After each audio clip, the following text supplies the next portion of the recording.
Huwag mong gagawing mundo yung dapat na tao lang. Matanong lang kita, hanggang saan nga ba ang kaya mong isugal? Alang-alang sa pagmamahal. Hanggang saan nga ba ang limitasyon ng iyong mga sakripisyo? Kapalit ang relasyon na pangmatagalan. Hanggang saan nga ba ang kaya mong tiisin para lang sa isang tao na pangarap mong mahalin ka ng tapat at totoo? Sa totoo lang, wala namang masamang magmahal ng sobra o umibig ka ng todo. Kasi ang importante naman dyan, masaya ka. Masaya kayo.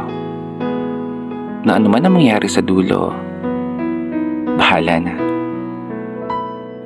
Basta tanggap niya at tanggap mo.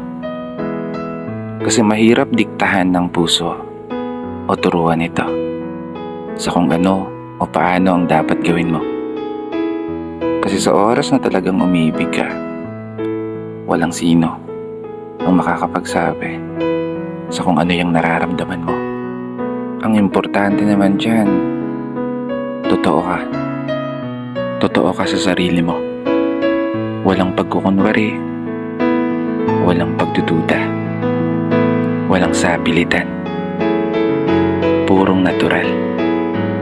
Totoong pagmamahal na walang halong chemical.